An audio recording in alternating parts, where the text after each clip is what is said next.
다 함께 기도하시면서 수요 예배 우리 하나님 앞에 드리겠습니다.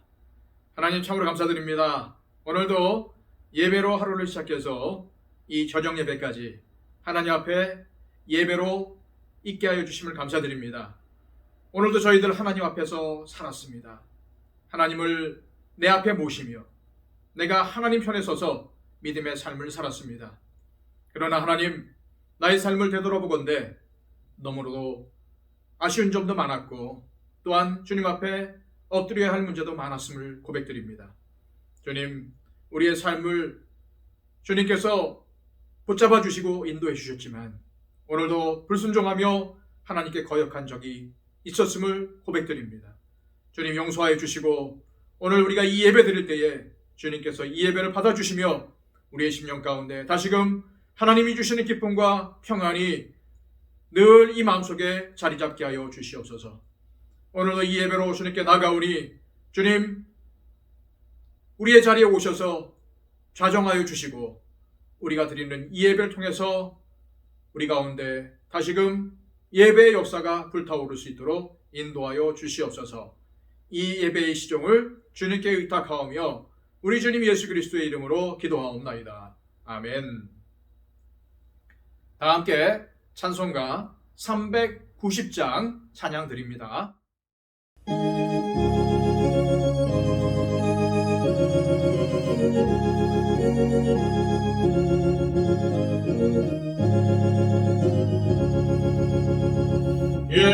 예수가 거느리시니 즐겁고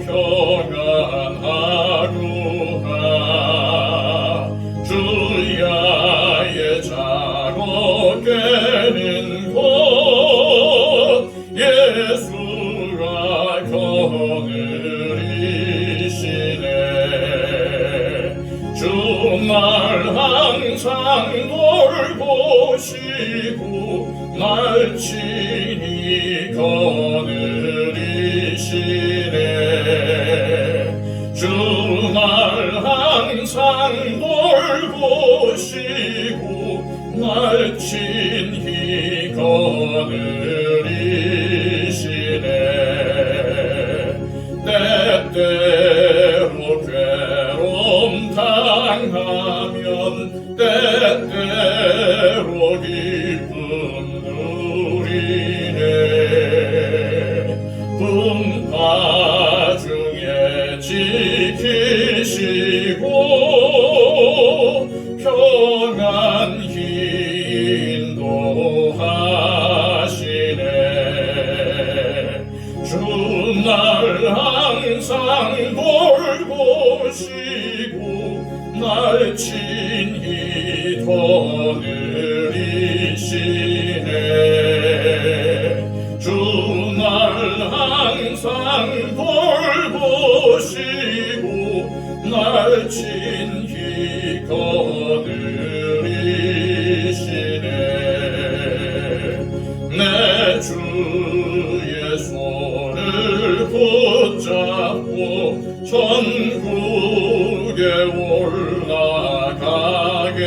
올라가겠네. 괴로우나 즐거우나 예수가 거느리시네. 주날 항상 돌보시고 날 친히 거느리시네. 주날 항상 돌보시고 날 친히 거느리시네. 이 세상 이별할 때에 마귀의 권세 이기네. 천국에 가는 그 길도 예수가 거느리시네. 주날 항상 돌보 돌보시고 날 친히 거느리시네. 주 날 항상 돌보시고 날 친히 거느리시네.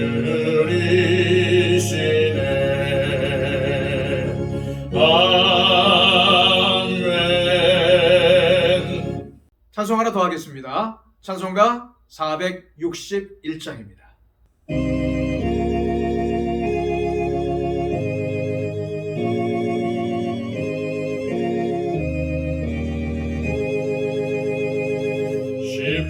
십자가를 질 수 있나 주가 물어보실 때 죽기까지 따르오리. 성도 대답하였다.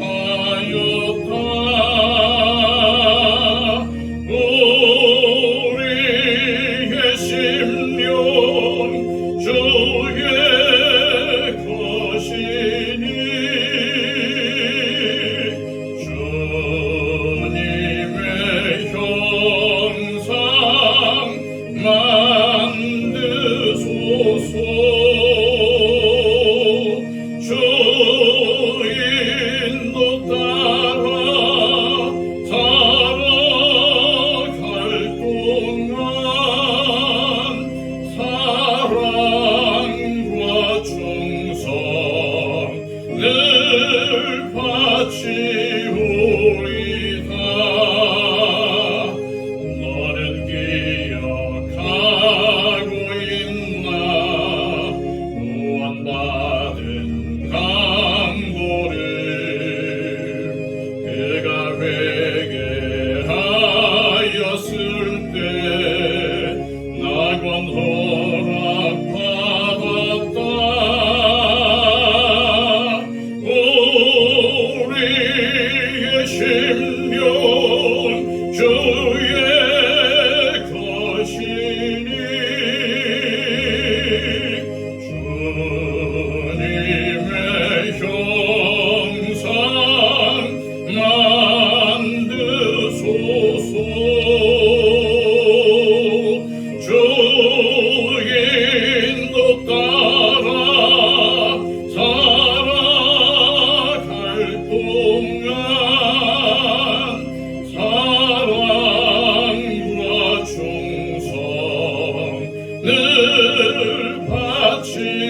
바치오리다. 넉장 근심 먹은 그늘 너를 둘러 덮을 때 죽겠니 영마 뛰겠나. 최후 승리 믿으며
시간 우리에게 주시는 하나님의 말씀은 신약성경 마가복음 1장 12절로 13절까지의 말씀입니다. 신약성경 53쪽을 참조하십시오. 성령이 곧 예수를 광야로 몰아내신지라 광야에서 40일을 계시면서 사탄에게 시험을 받으시며 들짐승과 함께 계시니 천사들이 수종 들더라. 아멘. 지난 시간부터 우리는 마가복음을 공부하고 있는데 제가 마가복음을 본문으로 택한 것은 이 마가복음 전에 우리가 말라기를 봤죠. 이 말라기는 구약과 신약을 이어주는 그런 다리와 같은 역할을 하는 복음서입니다. 거기에 이제 신약의 대표적인 인물이라 할 수 있는 세례 요한에 대해서 언급되어 있고요. 또한 오실 메시아에 대해서도 언급이 되어 있습니다. 그런데 복음서 가운데 가장 먼저 기록된 것이 마가복음입니다. 그래서 제가 이 마가복음을 본문으로 택하게 된 것입니다. 자, 지난 시간에는 우리가 예수님께서 온 세상의 죄를 담당하시고 죽으실 하나님의 어린 양으로서 세례를 받은 사건까지 살펴봤죠. 이 세례 사건은 예수님의 공생애가 시작되는 것을 알리는 사건인가 동시에 메시아로서의 예수님의 취임식이었습니다. 그런데 세례를 받으신 이 예수님께 곧이어 한 사건이 벌어지게 됩니다. 어떤 사건일까요?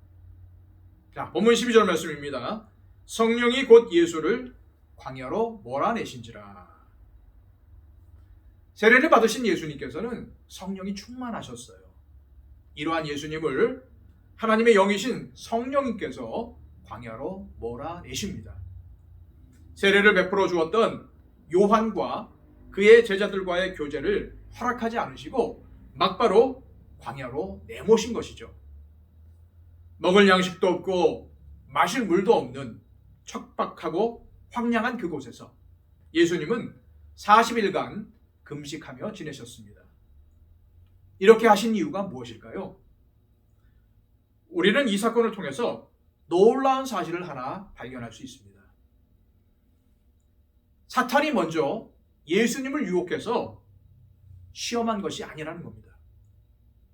사탄이 먼저 공격한 것이 아니라 하나님께서 예수님을 광야로 몰아내시고 가장 연약한 상태로 사탄과 만나게 하셨다는 것입니다. 예수님께서 이렇게 되셔야 할 이유는 무엇이었을까요? 그것은 누군가와 피할 수 없는 숙명적인 만남을 가져야 하기 때문입니다.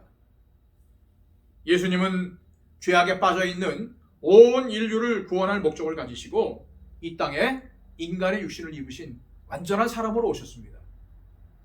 이분이 온 인류를 죄에서 구원하신다는 것은 특정한 죄를 없앤다거나 우발적인 어떤 죄를 방지하는 차원이 아닙니다.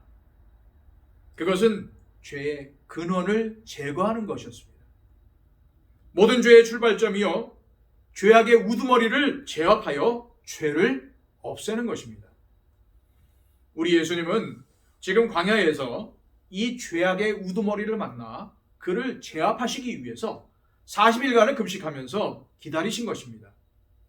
죄의 우두머리인 사탄에게 노출되기 위해서, 인간으로서 최악의 조건에서 사탄을 만나기 위해 우리 예수님은 광야로 이끌림을 받으신 것입니다. 이제 사탄은 그의 모든 교활함과 능력을 총동원하여 메시아직을 감당하실 예수 그리스도를 넘어뜨리려고 합니다. 우리 예수님께서 40일 동안 금주름으로 인해서 한계 상황에 머물러 있는 바로 그때에 사탄은 예수님을 유혹하여 넘어뜨리려고 합니다. 그렇게 하는 이유가 무엇일까요? 그 답은 창세기 3장 15절에서 찾아볼 수 있습니다. 이 3장 15절을 원복음, 또한 원시복음이라고 부르는데요. 내가 너로 여자와 원수가 되게 하고 너의 후손도 여자의 후손과 원수가 되게 하리니 여자의 후손은 내 머리를 상하게 할 것이요 너는 그의 발꿈치를 상하게 할 것이니라. 아멘. 이 말씀은 사탄과 하나님의 아들이신 예수님과의 처절하고 또한 치열한 영적 전쟁이 있을 것임을 암시하는 예언의 말씀입니다. 이 예언에서 하나님은 하나님의 아들이 사탄의 후손과 원수지간으로 싸워서 승리할 것을 말씀하셨어요. 사탄은 예수님의 공생의 초기인 이때부터 구속 사역을 마감하시는 십자가에 달리시기까지 집요하게 예수님의 발꿈치를 물고 늘어졌습니다. 사탄은 집요하게 여자의 후손인 예수님의 공생애 동안 수시로 방해하고 수시로 시험했던 것이죠. 사탄이 예수님을 시험한 것은 무엇입니까? 오늘 마가복음에는 간략하게 언급되어 있지만 마태복음이나 누가복음을 보면은 우리 예수님께서 사탄에게 받으신 시험이 3가지였다는 사실을 알 수가 있습니다. 첫 번째 시험의 내용은 마태복음 4장 3절에 나옵니다. 네가 만일 하나님의 아들이여든 명하여 이 돌들이 떡덩이가 되게 하라. 이 말은 네가 하나님의 아들인 줄 나는 다 안다. 그러니까 너는 하나님의 아들이라는 사실을 증명해 보아라. 이 돌들을 떡이 되게 해서 너의 굶주림을 해결해 보아라 라는 말입니다. 사탄은 굶주림이라는 악조건에 빠진 예수님에게 인간의 가장 원초적인 본능인 식욕을 통해서 유혹을 합니다. 이에 예수님께서는 이렇게 말씀하십니다. 기록되었을 때 사람이 떡으로만 살 것이 아니요 하나님의 입으로 나오는 모든 말씀으로 살 것이라 하였느니라. 사실 이 말씀은 신명기 8장 3절 말씀을 우리 예수님께서 인용하신 것입니다. 제가 신명기 8장 2절로 4절까지의 말씀을 읽어드리겠습니다. 네 하나님 여호와께서 이 40년 동안 네게 광야길을 걷게 하신 것을 기억하라. 이는 너를 낮추시며 너를 시험하사 네 마음이 어떠한지 그 명령을 지키는지 지키지 않는지 알려 하심이라. 너를 낮추시며 너를 줄이게 하시며 또 너도 알지 못하며 네 조상들도 알지 못하던 만나를 네게 먹이신 것은 사람이 떡으로만 사는 것이 아니요 여호와의 입에서 나오는 모든 말씀으로 사는 줄을 네가 알게 하려 하심이니라. 이 40년 동안에 네 의복이 헤어지지 아니하였고 네 발이 부르트지 아니하였느니라. 광야에 내린 만나는 하나님의 말씀에 의해서 내려진 것이었습니다. 이 말은 이스라엘 백성들을 살린 것은 만나 자체가 아니라 만나를 내리게 하신 하나님의 말씀이라는 사실을 알려줍니다. 따라서 신명기 8장 4절의 말씀은 사람을 살리는 것은 떡이 아니라 하나님의 말씀이라는 말이에요. 즉 사람이 육체적으로는 음식의 공급에 의해서 생명을 유지하지만 진정으로 사람을 살게 하는 것은 사람의 입으로 들어가는 음식이 아니라 오직 하나님의 말씀이라는 것입니다. 따라서 우리 예수님은 떡에 의지하지 않고 오직 하나님의 말씀에 의지해서만 사시겠다는 그런 말씀이에요. 그렇습니다. 사탄은 예수님이 메시아의 직분을 온전히 감당할 수 없도록 만들기 위해서 가장 원초적인 육신의 정욕인 식욕의 문제로 유혹했지만 우리 예수님은 하나님의 말씀을 붙잡고 자기의 목숨을 위해서 돌을 떡으로 만들지 않으셨습니다. 우리가 이 먹고 사는 문제에 매몰되어서 하나님의 말씀을 망각할 때가 얼마나 많습니까? 주님은 이러한 우리에게 삶의 우선순위가 무엇인지 분명하게 말씀해 주셨습니다.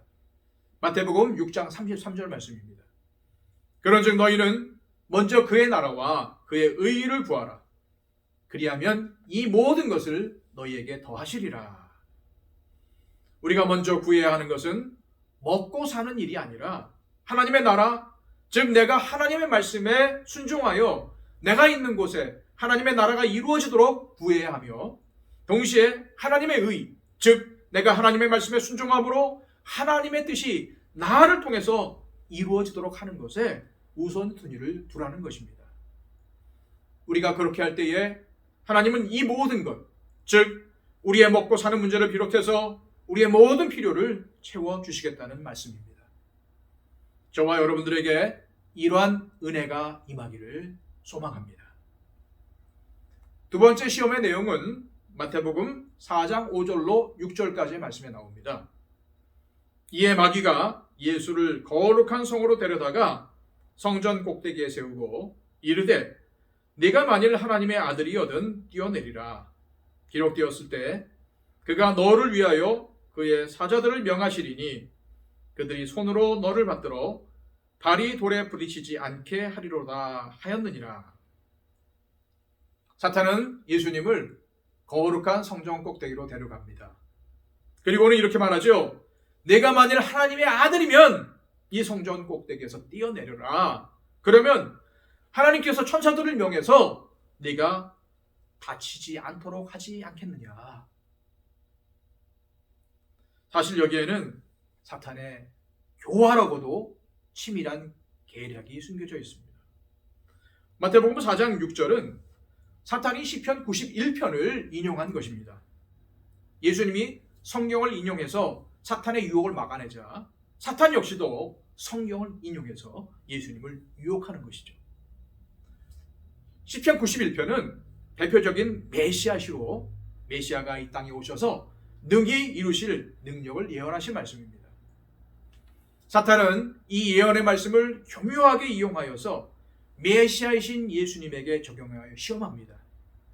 얼마나 간교합니까?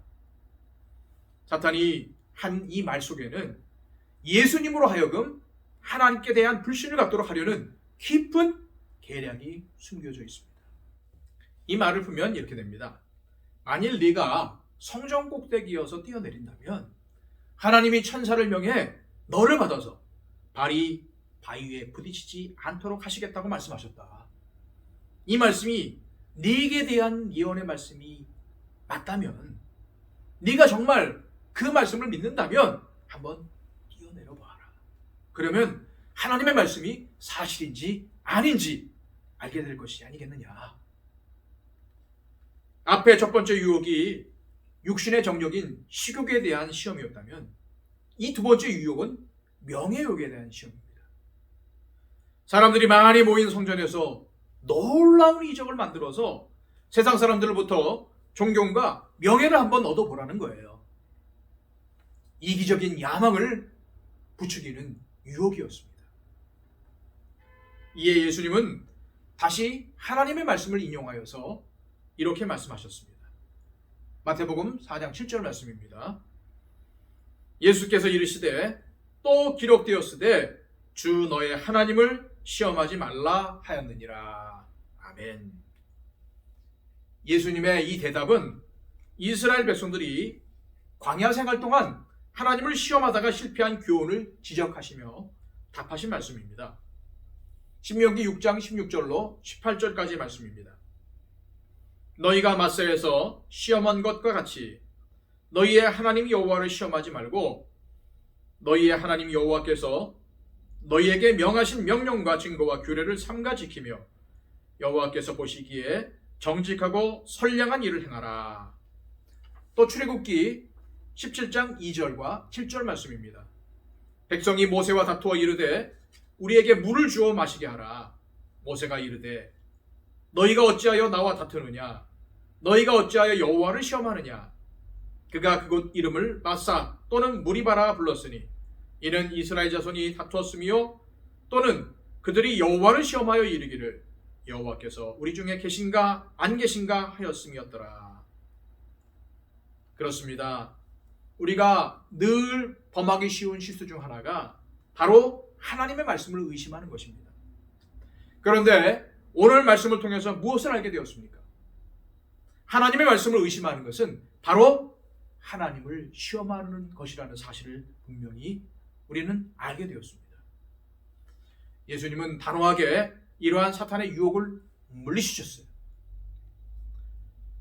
세 번째 시험은 마태복음 4장 8절로 9절까지의 말씀에 기록이 되어 있습니다.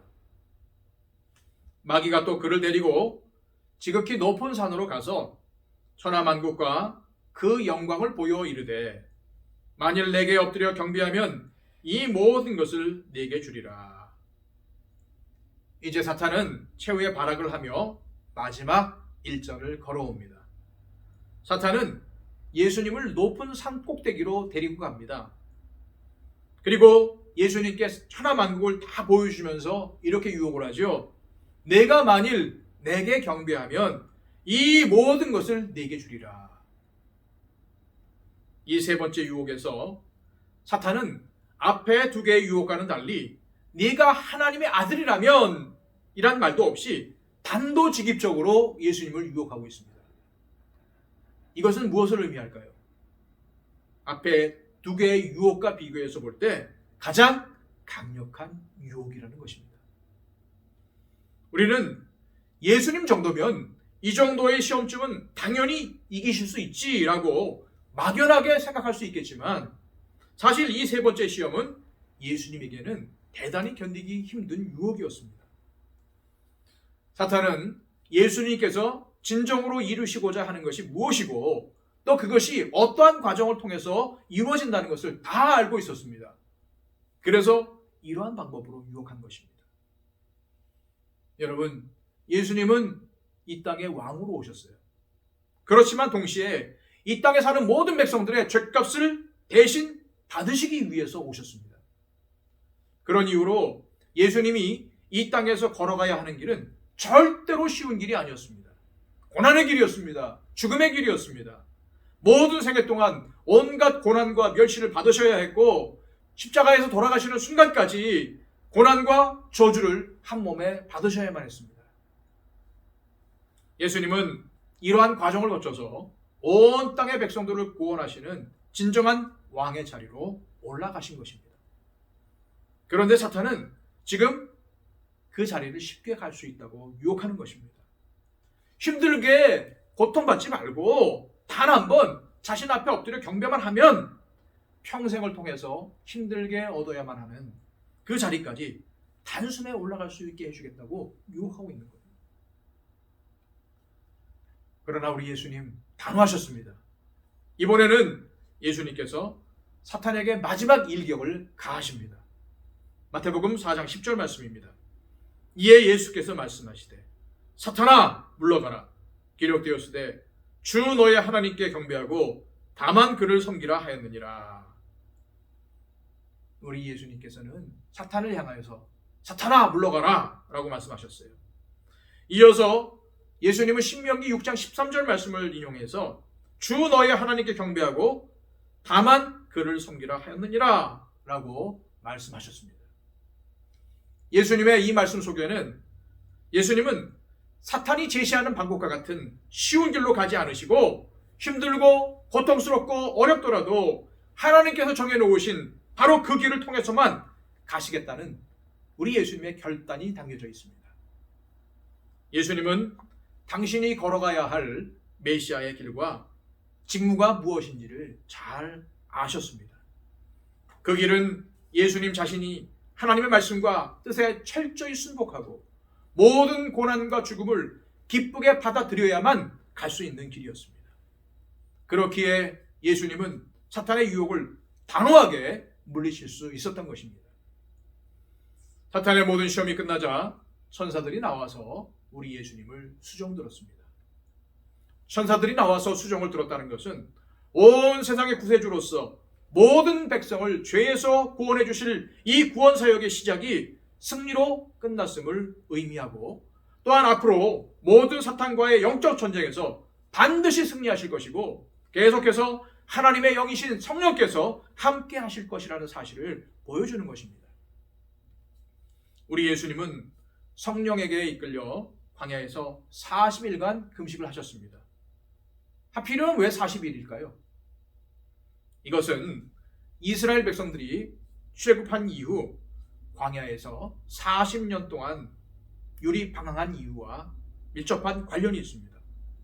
이때 40년은 이스라엘의 정탐꾼들이 가나안 땅에서 보낸 40일의 하루를 1년으로 환산한 기간입니다. 이들이 40년을 광야에서 유리할 수밖에 없었던 이유는 바로 하나님의 말씀에 대한 불순종이었습니다. 아니, 하나님의 말씀에 대한 의심이었습니다. 그 결과 3일이면 갈 거리를 40년 동안 방랑의 생활을 한 것입니다. 이스라엘 백성들의 불순종은 사탄의 유혹에 빠져서 나타난 결과입니다. 예수님은 40일간을 금식하시고 사탄에게 승리하셨습니다. 이것은 예수님께서 구약의 이스라엘 백성들의 불순종의 삶을 다시 순종의 삶으로 돌려놓으셨다는 것을 의미합니다. 그뿐만 아니라 예수님은 공생애 동안 온갖 질병과 귀신들을 물리치시고 사탄의 세력을 물리치셨습니다. 이러한 모든 시험과 전투와 승리의 현장이 바로 광야였습니다. 우리가 살아가는 이 세상은 바로 광야와 같은 곳입니다. 우리는 이 광야와 같은 세상에서 육신의 정욕, 안목의 정욕, 이생의 자랑 등의 온갖 유혹을 받으면서 살게 되어 있습니다. 저와 여러분 모두가 다 예외가 없습니다. 하지만 우리 예수님께서는 이 모든 시험을 이미 받으시고 승리하셨습니다. 히브리서 4장 14절에서 16절까지에는 이렇게 기록이 되어 있습니다. 그러므로 우리에게 큰 대제사장이 계시니 승천하시니 곧 하나님의 아들 예수시라. 우리가 믿는 도리를 굳게 잡을지어다. 우리에게 있는 대제사장은 우리의 연약함을 동정하지 못하실 이가 아니요 모든 일에 우리와 똑같이 시험을 받으신 이로되 죄는 없으시니라. 그러므로 우리는 공률하심을 받고 때를 따라 돕는 은혜를 얻기 위하여 은혜의 보좌 앞에 담대히 나아갈 것이니라. 아멘. 사랑하는 여러분, 우리 예수님은 인간이 되셔서 우리가 당하는 시험의 모든 어려움들을 이겨내시고 인류의 구원에 완벽한 대업을 이루셨습니다. 십자가의 죽으심으로써 사탄을 완전히 굴복시키신 것입니다. 이제 사탄은 더 이상 아무 힘도 쓸 수 없는 세력으로 남아있을 뿐입니다. 그러나 우리 각 개인과 교회를 상대로 사탄의 싸움은 여전히 계속되고 있습니다. 이미 우리 예수님께서 다 이겨놓으신 싸움이지만 사탄은 지금 최후의 발악을 하고 있습니다. 그렇다면 우리가 아직 남아있는 사탄과의 싸움에서 이길 수 있는 유일한 방법은 무엇일까요? 그렇습니다. 그것은 우리 예수님께서 싸우신 그 방법대로 우리도 그렇게 싸우는 것입니다. 예수님은 오직 하나님의 말씀으로 무장하고 그 말씀에 철저히 순종하심으로써 사탄과의 싸움에서 승리하셨습니다. 그러므로 우리 역시도 하나님의 말씀을 무기 삼아서 그 말씀 앞에 스스로 철저히 순종하는 삶을 통해서만 사탄을 제압할 수가 있습니다. 우리가 반드시 기억해야 할 것이 있습니다. 예수 그리스도를 믿는다는 것은 우리가 하나님의 자녀가 된다는 것을 의미하는 것과 동시에 사탄의 표적이 된다는 것을 의미합니다. 이 영적 싸움에서 말씀과 기도로 승리하시는 저와 여러분들이 되시기를 소망합니다. 기도하겠습니다. 하나님, 오늘 이 말씀을 통해서 우리 예수님께서 받으신 그 고난과 시험에 대해서 다시 한번 살펴보게 하심을 감사드립니다. 우리 예수님께서 사탄의 모든 유혹을 이기고 승리하셨던 것처럼 오늘도 우리에게 주어지는 이 사탄의 시험과 유혹을 오직 하나님의 말씀으로 이겨내게 해주시고 우리 예수님처럼 하나님께 철저하게 순종함으로써 하나님의 뜻과 하나님의 의의를 이루어드리는 우리의 삶이 되게 하여 주옵소서. 예수 그리스도의 이름으로 기도하옵나이다. 아멘.